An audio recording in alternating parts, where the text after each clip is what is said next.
دائما أبدا على حبيبك خير الخلق كلهم میرے واجب الاحترام قابل صد تقریب تعظیم مؤسسین علاقہ، اللہ رب العزت نے ہمیں انتہائی خوبصورت دین دیا ہے، انتہائی خوبصورت شریعت دی ہے اور انتہائی خوبصورت نظام ہمیں دیا ہے۔ ہمیں زندگی گزارنے کے اصول سکھانے کے لیے اللہ تعالیٰ نے آسمان سے شریعت مطہرہ نازل کی۔ یہ جو اسلامی شریعت ہے، جو ہماری زندگی گزارنے کا اصول ہے، جو ہماری انسٹرکشن بک ہے، ہمارا مینیو کارڈ ہے زندگی گزارنے کا، کیسے گزارنا ہے، اس شریعت کے دو حصے ہیں۔ ایک حصہ اوامر کا ہے، یعنی احکامات کا ہے۔ شریعت کے اس حصے میں اللہ تعالیٰ نے ہمیں یہ بتایا ہے کہ آپ کو کیا کیا کچھ کرنا ہے۔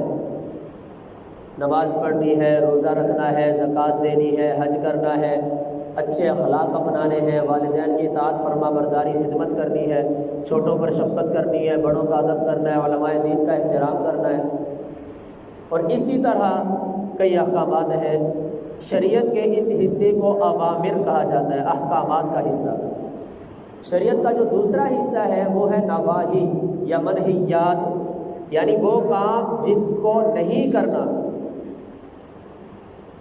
لا تقربوا الزنا، زنا کے قریب نہ جاؤ، لا تسرقوا، چوری نہ کرو، لا تزینوا، زنا نہ کرو، لا تقتلوا، کسی کو ناحق قتل نہ کرو، لا تکذبوا، جھوٹ نہ بولو، غیبت سے منع کیا، چغلی سے منع کیا، بہتان الزام تراشی سے منع کیا، جھوٹ بولنے سے منع کیا، چوری کرنے سے منع کیا، زنا سے منع کیا۔ تو شریعت کے دو حصے ہیں، ایک احکامات کا اور دوسرا نواہی کا، یعنی وہ کام جن سے اللہ تعالیٰ نے اپنی شریعت مطہرہ کے ذریعے ہمیں منع فرمایا ہے اور روکا ہے۔ اب اس کو مثال سے سمجھیں، ہمیں کوئی بیماری ہو جائے، کوئی بیماری لاحق، کوئی مرض لاحق ہمیں ہو گیا ہے، ہم علاج کرانے کے لیے ڈاکٹر کے پاس، حکیم کے پاس جاتے ہیں، طبیب کے پاس جاتے ہیں، تو طبیب ہمیں کہتا ہے کہ بھائی کچھ کام آپ کو کرنے ہیں اور کچھ کاموں سے آپ کو بچنا ہے۔ وہ ہمیں نسخہ دے گا، دوائیں دے گا، دوائیں لکھ کے بھی دے گا، تیار کر کے بھی دے گا، اور دیتے ہوئے کہے گا کہ آپ نے یہ دوائیں استعمال کرنی ہے، یہ خوراک آپ نے کھانی ہے، غذا میں یہ چیزیں آپ نے استعمال کرنی ہے۔ تو یہ حصہ ہو گیا علاج کا، وہ جو احکامات ہیں کہ آپ کو یہ سب کچھ کرنا ہے، یہ دوائیں لینی ہے، یہ غذائیں کھانی ہیں۔ اور دوسرا جو علاج کا حصہ ہے اس کو پرہیز کہتے ہیں، پرہیز، کہ بڑا گوشت نہیں کھانا، چاول نہیں کھانے، یہ چیز نہیں کھانی، وہ چیز نہیں کھانی، گرم چیزوں سے منع، بادی چیزوں سے احتیاط اور پرہیز کرنی ہے۔ یہ علاج کا دوسرا حصہ ہے۔ اور اکثر حکیم جو ہے وہ ساتھ یہ بھی بتاتے ہیں کہ بھائی یہ بات یاد رکھو کہ علاج کے لیے دوا سے زیادہ ضروری پرہیز ہے۔ پرہیز دوا سے زیادہ ضروری ہے۔ اگر آپ اپنا علاج کرانا چاہتے ہیں، اپنے مرض سے، اپنی بیماری سے جان چھڑانا چاہتے ہیں، تو پرہیز آپ کے لیے زیادہ ضروری ہے۔ کیونکہ جب آپ پرہیز کرو گے، جو چیزیں آپ کو نقصان دے رہی ہیں وہ آپ کے جسم میں جانا بند ہو جائیں گی، ان سے جو خرابی پیدا ہو رہی تھی وہ خرابی وہی رک جائے گی۔ آدھے سے زیادہ علاج آپ کے پرہیز سے ہوگے۔ اور دوسرے نمبر پہ جا کے پھر یہ دوائیں ہیں، پہلے پرہیز کرنی ہے، بعد میں دوائیں استعمال کرنی۔ اسی طرح جب کوئی تاجر اپنی دکان پہ جا کے بیٹھتا ہے، سب سے پہلی جو اس کی سوچ ہوتی ہے وہ یہ ہوتی ہے کہ بھائی مجھے کوئی نقصان نہ آ جائے۔ اس کو فقہ کے الفاظ میں کہتے ہیں کہ جلب منفعت سے دفع مضرت جو ہے یہ اولا ہے۔ کیا مطلب کہ نفع کمانے سے زیادہ ضروری ہے اپنے آپ کو نقصان سے بچانا۔ تو ہو بہو یہی مثال ہے شریعت کے احکامات کی۔ عبادات میں نماز ہے، روزہ ہے، زکوٰۃ ہے، حج ہے، قرآن کی تلاوت ہے، تسبیحات ہے، ذکر اذکار ہے، اسی طرح اچھے اخلاق ہے، والدین کی خدمت، اطاعت فرما برداری ہے، چھوٹوں پر شفقت ہے، بڑوں کا ادب ہے، علماء کا احترام ہے، دین کی تعلیم اور تربیت ہے، اسی طرح دین کی فکر ہے، دین کی بات لے کے آگے چلنا، آگے پہنچانا ہے، خود عمل کرنا ہے، دوسروں سے کرانا ہے۔ یہ سب شریعت کے احکامات ہیں۔ یہ دوا کی طرح ہے، دوا کی طرح۔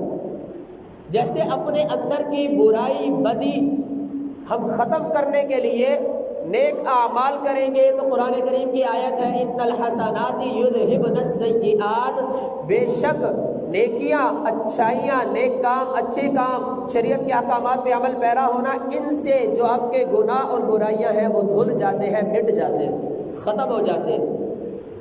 تو ہم نماز پڑھیں گے، روزہ رکھیں گے، شریعت کے جتنے احکامات ہیں، جو جو حکم ہمیں شریعت کے ذریعے ملا ہے، ہم ان احکامات پہ چلیں گے، ہمارے جو چھوٹے موٹے گناہ ہیں وہ ان نیکیوں پہ چلنے سے معاف ہو جائیں گے۔ جیسے حدیث میں آتا ہے کہ جو شخص فجر کی نماز با جماعت پڑھتا ہے، اس کے بعد ظہر کی نماز اس نے با جماعت پڑھی، تو فجر سے ظہر کے درمیان میں جو چھوٹے گناہ صغیرہ اس سے ہوئے وہ اس نماز کی برکت سے معاف ہو گئے۔ یہ مطلب ہے ان الحسنات یذہبن السیئات، اور یہ مطلب ہے کہ احکامات سے آپ کی جو اندر کی برائی اور بیماری ہے اس کا علاج ہو رہا ہے، شریعت کے احکام پہ چلنے سے آپ کے وہ چھوٹے گناہ دھل رہے ہیں۔ لیکن جو دوسرا حصہ ہے نواہی، جن کاموں سے شریعت نے روکا ہے، فقہا لکھتے ہیں کہ گناہوں سے بچنا نیک اعمال کرنے سے زیادہ ضروری ہے۔ گناہوں سے بچنا نیک اعمال کرنے سے زیادہ ضروری ہے۔ نیک اعمال بھی ضروری ہے لیکن ان سے بھی زیادہ ضروری ہے اپنے آپ کو گناہ سے بچانا۔ اور اسی لیے کہا جاتا ہے کہ ایک شخص اپنے آپ کو اللہ کے ڈر سے، صرف اللہ کے ڈر سے اپنے آپ کو گناہ سے بچاتا ہے، جن کاموں سے اللہ نے روکا ہے ان کاموں سے اپنے آپ کو وہ بچاتا ہے اور رکتا ہے۔ کیوں؟ کیونکہ اللہ نے وہ کام کرنے سے منع کیا ہے۔ تو اپنے آپ کو اللہ کے ڈر سے ایک گناہ سے روکنا، یہ 1,00,000 تہجد اور نوافل پڑھنے سے زیادہ بہتر ہے۔ ایک شخص 1,00,000 تہجد اور نوافل پڑھتا ہے لیکن گناہوں میں ملوث ہے، شریعت کے روکے ہوئے کاموں میں ملوث ہے، سود کھا رہا ہے، حرام کھا رہا ہے، زنا کر رہا ہے، چوری کر رہا ہے، غیبتیں کر رہا ہے، جھوٹ بول رہا ہے، الزام تراشیاں کر رہا ہے جی، اپنی شرمگاہ کی حفاظت نہیں کر رہا، تو اس کا یہ تہجد اور نوافل پڑھنا کسی کام کا نہیں ہے۔ لیکن ایک شخص تہجد اور نوافل نہیں پڑھتا لیکن ان تمام برے کاموں سے اپنے آپ کو روک رہا ہے، صرف اس وجہ سے کہ اللہ نے ان کاموں سے رکنے کا حکم دیا ہے، تو اس کا یہ گناہوں سے رکنا اس تہجد اور نوافل پڑھنے والے سے زیادہ بہتر ہے۔ جیسے پرہیز کرنا دوا لینے سے زیادہ ضروری ہے، جیسے تاجر کے لیے نقصان سے اپنے آپ کو بچانا منافع اور نفع کمانے سے زیادہ ضروری ہے، اسی طرح گناہوں سے اپنے آپ کو بچانا نیک اعمال سے زیادہ ضروری ہے۔ ہمیں گھر بنانا ہو نا، گھر بنانے کے لیے ہم جگہ کو برابر کرتے ہیں، زمین کو، پھر اس زمین کی بھی کٹائی کرتے ہیں، اس کو مضبوط کرتے ہیں تاکہ یہ سخت ہو، کٹائی اس کی صحیح ہو جائے تاکہ ہم جو اس میں مکان کی بنیاد رکھیں وہ مضبوط رہے۔ اسی طرح اپنے آپ کو گناہوں سے بچا کے اپنے دل کو پاک کرنا، اس کو مضبوط کرنا، اس کی کٹائی کرنا، یہ پہلے ہے، پھر نیک اعمال کر کے اپنے ایمان کی عمارت اس میں کھڑی کرنا، یہ بعد میں ہے۔ اب اگر کوئی شخص نہر کے اندر، نہر کا پانی چل رہا ہے نا، نہر کا کوئی شخص اس کے اندر اینٹیں لگا رہا ہے، ایک اینٹ لگاتا ہو پانی میں اتر جاتی ہے، دوسری لگا رہا ہو پانی میں اتر جاتی ہے، تیسری لگا رہا ہے پانی میں اتر جاتی ہے، تو بھائی کیا کر رہا ہے؟ مکان بنا رہا ہوں۔ کوئی اس کو عقل مند کہے گا؟ خدا کے بندے، پہلے یہ جو پانی کے اندر تو اینٹیں لگا رہا ہے، خشک زمین میں اینٹیں رکھے گا، وہاں مکان بنے گا، پانی میں تھوڑی مکان بنے گا۔ اسی طرح نیک اعمال ہے، اسی طرح نیک اعمال ہے، اسی طرح ایمان کی عمارت ہے۔ ایمان کی عمارت بھی گناہوں والے پانی والی جگہ پہ نہیں کھڑی ہوتی ہے۔ آپ ایک برتن لینا، برتن، وہ برتن ناپاک ہے، اس میں پیشاب کے یا کسی بھی چیز گندگی کے کوئی ذرات، کوئی قطرے پڑے ہوئے ہیں، اس میں آپ 5 من دودھ بھی ڈالیں گے نا، وہ 5 کا 5 من دودھ پھٹ جائے گا، اس میں گندگی ہے۔ اس گندگی کی وجہ، دودھ بھی پاک ہے، دودھ اللہ کا نور ہے، گندے برتن میں دودھ نہیں آتا ہے، گندے دل میں اللہ کی محبت نہیں آتی ہے، گندے دل میں ایمان کا نور نہیں آتا ہے۔ تو نیک اعمال سے زیادہ ضروری ہے اپنے آپ کو گناہوں سے بچانا۔ قرآن کریم کی ایک آیت مبارکہ میں نے تلاوت کی، 15ویں پارہ سورۃ بنی اسرائیل کی آیت ہے، لا تقربوا الزنا، لا تقربوا الزنا، زنا کے قریب بھی نہ جاؤ۔ یہ نہیں کہا کہ زنا نہ کرو، اصل حکم یہی ہے کہ زنا نہیں لیکن حکم کیا دیا؟ لا تقربوا الزنا، زنا کے قریب بھی نہ جاؤ، یعنی زنا کے جو اسباب ہے، جو زنا کے ذرائع ہیں، جن وجوہات کی بنا پہ انسان زنا میں مبتلا ہوتا ہے، ان وجوہات اور اسباب اور ذرائع سے بھی اپنے آپ کو روکو۔ اور زنا کے اسباب اور ذرائع کیا ہے؟ زنا کے اسباب اور ذرائع سب سے پہلے نمبر پہ بد نظری ہے۔ سب سے پہلے نمبر پہ انسان جب تک کسی غیر محرم کو دیکھے گا ہی نہیں، اس کے دل میں گناہ زنا کا خیال ہی نہیں آئے گا۔ عورت جب تک اپنے چھپانے والے اعضاء کو ظاہر کر کے کسی غیر مرد کے سامنے آئے گی ہی نہیں، اس غیر مرد کے دل میں زنا کا خیال ہی نہیں آئے گا۔ یہ سب سے پہلی چیز ہے زنا کی دعوت کی طرف، بد نظری۔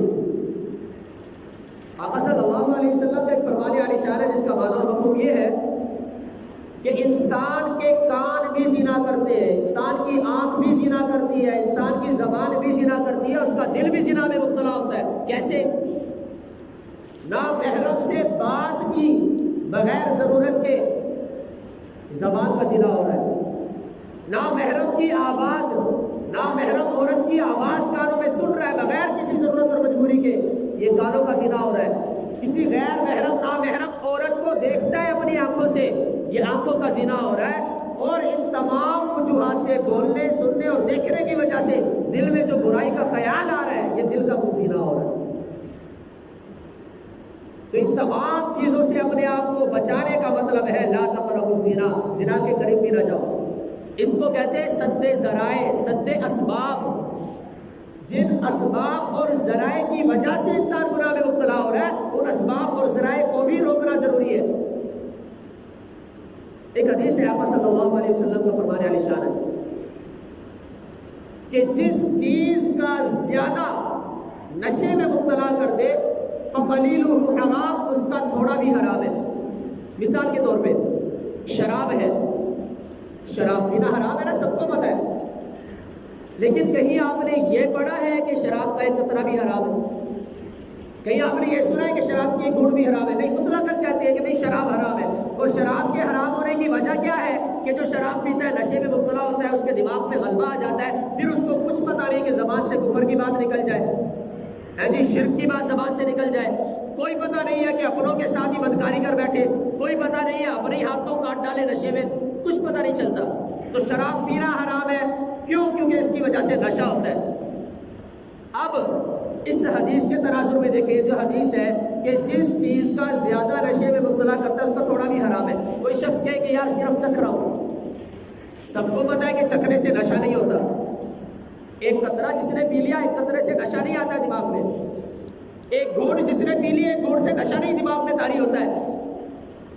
کہتے یار میں صرف چکھتا ہوں، شریعت کہتی ہے نہیں، اس کا ایک قطرہ بھی حرام ہے، اس کا ایک گھونٹ بھی حرام ہے۔ کیوں؟ آج اس نے صرف سونگا ہے، کل کو یہ چکھے گا، کیونکہ برائی تھوڑی سی بھی اگر آپ اختیار کرتے ہیں، سب سے پہلے اس برائی کا گناہ ہونا، اس کا برا ہونا، اس کا غلط ہونا آپ کے دل سے نکل گیا، آپ کے دل سے اس کی برائی نکل گئی گناہ کی۔ جب گناہ کی برائی دل سے نکل گئی، پھر اس گناہ میں مبتلا ہونا آپ کے لیے کوئی مشکل نہیں ہے۔ ہم اس کو سونگ رہے ہیں، مطلب یہ ہے کہ ہم اس کا حرام ہونا ہمارے دل سے نکل رہا ہے۔ اگر حرام ہونا دل میں اور سونگنے کی طرف بھی دماغ نہ جائے، اگر ہم ایک قطرہ پینے کی طرف جاتے ہیں، مطلب یہ ہے کہ اس کا حرام ہونا ہمارے دل سے نکل گیا، ورنہ ہم چکھنے پہ بھی آمادہ نہ ہوتے، یہ تو حرام ہے، میں چکھوں بھی کیوں اس کو؟ تو ایک قطرہ بھی شراب کا حرام ہے۔ کیوں؟ کیونکہ شراب نوشی کی عادت کی طرف لے جانے والا ہے ایک قطرہ۔ آج ایک قطرہ پیے گا، کل کو سوچے گا یار قطرہ پیا تو کچھ نہیں ہوا، ایک گھونٹ پی کے دیکھ لیتا ہوں۔ ایک گھونٹ پیے گا، ہفتے کے بعد سوچے گا کہ ایک گھونٹ پیا تھا، ہوا تو کچھ نہیں تھا، 2 گھونٹ پی لیتا ہوں۔ دوسرے ہفتے میں کہے گا کہ 2 گھونٹ پی کے کچھ نہیں ہوا تھا، تیسرا گھونٹ بھی پی لیتا ہوں۔ تو ایسے کر کے آہستہ آہستہ یہ شرابی بن جائے گا، اب حرام میں مبتلا ہو گیا اور اس کو پتہ بھی نہیں چلا۔ بالکل اسی طرح آنکھ کی حفاظت ہے۔ سب سے پہلے ہمارے دل سے گناہ کی برائی نکلتی ہے، اس کے بعد جا کے مبتلا ہوتے ہیں اس کو۔ یار دیکھ ہی تو رہا ہوں، کیا ہو گیا؟ دیکھ، نظر ہی پڑی ہے، کیا ہو گیا؟ یہ نظر جو ہے نا، اس کے بارے میں فقہاء لکھتے ہیں نظر سہم من سہام ابلیس، یہ جو نظر ہے یہ شیطان کے تیروں میں سے ایک تیر ہے۔ یہ نظر جب کسی نامحرم پہ پڑتی ہے تو اس نامحرم کا چہرہ سیدھا دل میں آ کے گڑتا ہے اس تیر کی طرح، اور اس کے بعد اس کے ساتھ برائی کا بھی خیال آتا ہے، اس سے بات کرنے کا بھی خیال آتا ہے، بار بار دیکھنے کا بھی خیال آتا ہے، اور زنا کا بھی خیال آتا ہے۔ حالانکہ اس نے صرف دیکھا ہے، تو اس کو سد ذرائع کہتے ہیں۔ شہر کے چاروں طرف بند باندھا جا رہا ہے، مٹی میں مٹی ڈال رہے ہیں، پل بنایا جا رہا ہے شہر کے چاروں طرف۔ او بھائی کیوں بنا رہے ہو؟ تاکہ اگر خدا نہ خواستہ سیلاب آئے تو شہر میں داخل نہ ہو، سیلاب آئے تو شہر میں داخل نہ ہو۔ اس کو کہتے ہیں سد ذرائع۔ ذرائع اور اسباب، سیلاب کی وجہ سے جو نقصان ہونا ہے، جو مکانات تباہ ہونے ہیں، جو معیشت برباد ہونی ہے، جو انسانوں اور جانوروں کی موت کا نقصان ہمیں ہونا ہے، اس سے بچنے کے لیے پہلے ہی چار دیواری بنا دی ہے، شہر کے چاروں طرف بند بنا دیا ہے۔ بالکل اسی طرح گناہوں سے بچنے کے لیے اپنے چاروں طرف بند بنائے، بند۔ نبی کریم صلی اللہ علیہ وسلم ارشاد فرمایا من غض بصرہ عما حرم اللہ علیہ النار، جس نے نامحرم کو دیکھنے سے اپنی آنکھ کو جھکا لیا، بچا لیا، اللہ اس پہ جہنم کی آگ حرام کر دیتے ہیں، اللہ اس پہ جہنم کی آگ حرام کر دیتے ہیں۔ یہ اپنی آنکھ کی حفاظت کی کتنی بڑی آقا صلی اللہ علیہ وسلم نے خوشخبری سنائی۔ آنکھ سے اگر کسی نامحرم کو دیکھ لیا، زنا تو نہیں کیا نا، دیکھا ہی ہے، ہم کیا کہتے ہیں یار دیکھا ہی تو ہے، دیکھا ہی تو ہے، کیا ہو گیا، دیکھ ہی تو لیا بس۔ تو جس نے دیکھنے سے بھی اپنے آپ کو روکا، اس پہ جہنم کی آگ حرام ہو گئی۔ تو یہ خوشخبری دینے سے کیا مقصد ہے؟ سد ذرائع، اسباب سے بھی روکنا، شہر کے چاروں طرف فصیل کھڑی کرنا، بند بنانا، تاکہ نقصان دینے والی کوئی چیز شہر میں داخل ہی نہ ہو۔ نقصان تو بات کی بات ہے، تمہارے دل میں برائی کا خیال ہی نہ آئے۔ یہ زبان، یہ ناک، یہ آنکھ، یہ کان، یہ راستے ہیں، ان راستوں سے باہر کی چیزوں کا عکس، باہر کی برائیوں کا عکس ہمارے دل میں پڑتا ہے۔ تو اسی لیے ان کی بھی حفاظت کا حکم دے دیا، نہ ان کے ذریعے دل میں کوئی غلط چیز جائے، نہ دل میں برائی اور گناہ کا خیال پیدا ہو۔ فرماتے ہیں کہ جس نے بد نظری کی، بد نظری کرنے سے جو ایمان کا نور دل میں ہوتا ہے وہ سلب ہو جاتا ہے، ختم ہو جاتا ہے۔ اور یہ نور کیا چیز ہے؟ آقا صلی اللہ علیہ وسلم فجر کی نماز کے وقت ایک دعا مانگا کرتے تھے، فجر کی یعنی دن کے ابتدا میں، کہ دن شروع ہی اس دعا سے ہو رہا ہے۔ وہ دعا کیا ہے؟ اللہم اجعل فی بصری نورا وفی سمعی نورا وفی قلبی نورا وعن یمینی نورا وعن شمالی نورا وفی امامی نورا ومن ورائی نورا ومن فوقی نورا ومن تحتی نورا۔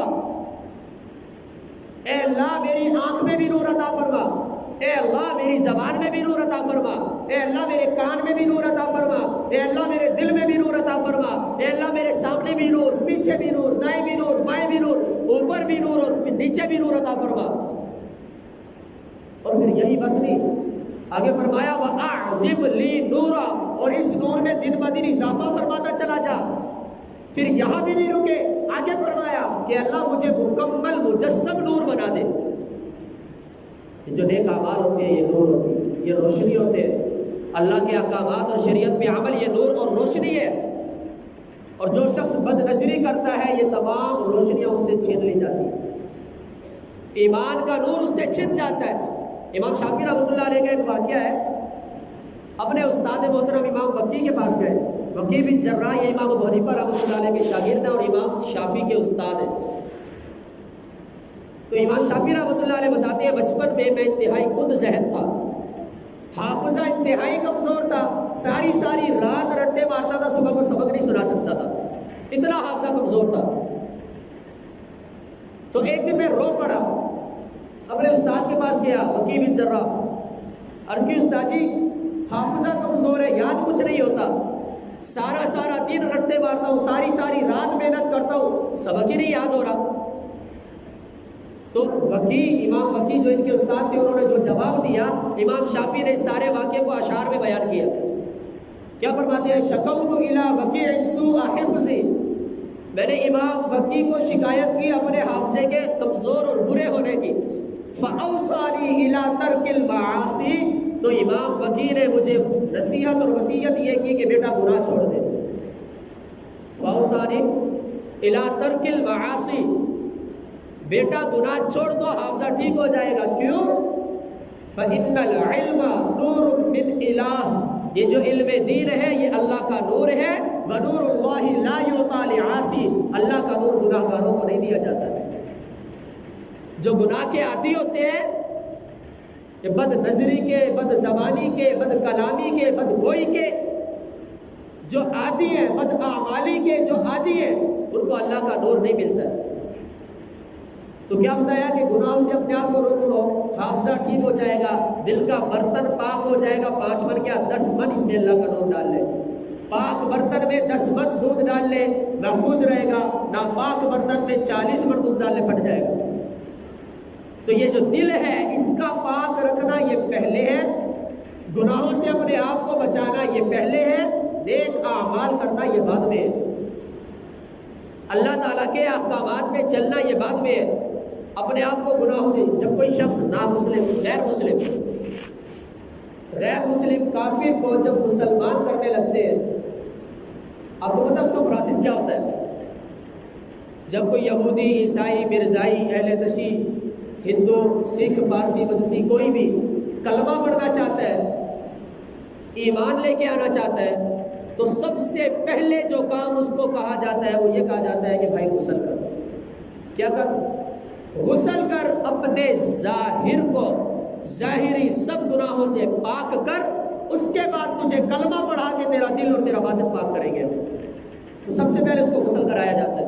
جب ہم نماز پڑھنے آتے ہیں، نماز پڑھنے کے لیے آتے ہیں، تو نماز سے پہلے جو ہمیں حکم دیا گیا ہے وہ وضو کا ہے کہ پہلے اپنے اعضاء کو، اپنے ظاہری جسم کو پاک کرو، پھر نماز پڑھنا تاکہ تمہارا باطن پاک ہو. تو پہلے نجاست کو زائل کرنا ہے، پہلے برائی کو ختم کرنا ہے، پہلے گناہوں سے اپنے آپ کو بچانا ہے. اور جب یہ نجاست، یہ برائی، یہ گندگی، یہ گناہ ہمارے دل سے، ہمارے ظاہری جسم سے دھل جائیں گے، اس کے بعد پھر ہمارے دل میں نور آئے گا اعمال کا، پھر ہمیں اعمال کا فائدہ بھی ہوگا. آج ہمارے کتنے بھائی کہتے ہیں نا کہ حافظ جی دعا کرتا ہوں قبول نہیں ہو رہی، حافظ جی وظیفہ کر رہا ہوں، مستقل کر رہا ہوں، بلا ناغہ کر رہا ہوں، 41 دن 100 دن کر رہا ہوں، فائدہ نہیں ہو رہا ہے. نمازیں پڑھ رہا ہوں، گھر میں وہی تنگی ہے، نمازیں پڑھ رہا ہوں، گھر میں وہی بے برکتی، وہی لڑائی جھگڑے، صبح شام قرآن کی تلاوت کرتا ہوں لیکن فائدہ کوئی نہیں ہو رہا. اس کی وجہ کیا ہے؟ وجہ یہی ہے کہ اپنے دل کی گندگی ہم نے زائل نہیں کی، گناہوں سے اپنے آپ کو ہم نہیں بچا رہے. دودھ میں پیشاب مکس ہو رہا ہے، دودھ میں پیشاب مکس ہو رہا ہے، کچھ فائدہ ہوگا؟ جتنا زیادہ دودھ آپ اکٹھا کر لو، پینے کے قابل ہے وہ نہیں ہے. جب ہم اپنے نیک اعمال کے ساتھ ساتھ گناہوں کو بھی مکس کرتے جا رہے ہیں تو غلط ملت ہو رہا ہے. فائدہ کہاں سے آئے گا؟ نور کہاں سے آئے گا؟ گھروں کی پریشانیاں کہاں سے دور ہوں گی؟ دعائیں کہاں سے قبول ہوں گی؟ مزید نیک اعمال کی توفیق کہاں سے ملے گی؟ جب تک اپنے آپ کو گناہوں سے بچائیں گے نہیں، اپنے دل کو، اپنے جسم کو گناہوں سے پاک کریں گے نہیں، اس وقت تک نیک اعمال کا نور نہیں ملے گا. یہ شریعت کا اصول ہے. دوا اس وقت تک اثر نہیں کرے گی جب تک ہم پرہیز نہیں کریں گے. ہماری دکانداری اس وقت تک نہیں چلے گی جب تک اپنے آپ کو پہلے نقصانات سے بچانے کا انتظام نہیں کریں گے. ہمارا شہر اس وقت تک سیلاب سے محفوظ نہیں ہوگا جب تک شہر کو بچانے کے 4 دیواری ہم شہر کے ارد گرد نہیں بنائیں گے، بند نہیں بنائیں گے. یہ ساری مثالیں ایک ہی بات سمجھاتی ہیں کہ نقصان سے اپنے آپ کو بچانا یہ پہلے ہے اور پھر نفع حاصل کرنا یہ بعد میں ہے. پرہیز پہلے ہے، دوا بعد میں ہے. احتیاط پہلے ہے، علاج بعد میں ہے. گناہوں سے بچنا پہلے ہے، نیک اعمال بعد میں. گناہوں سے بچنا زیادہ ضروری ہے. باری تعالیٰ جو کچھ عرض کیا ہے سمجھنے عمل کرنے کی توفیق نصیب فرمائے. ہمیں خود کو بھی گناہوں سے بچنے کی توفیق نصیب فرمائے، اپنے چھوٹوں، اپنے ماتحتوں کو بھی گناہوں سے بچانے کی کوشش کرنے کی توفیق نصیب فرمائے، اپنے گھر میں بھی دینی اسلامی ماحول پیدا کرنے کی توفیق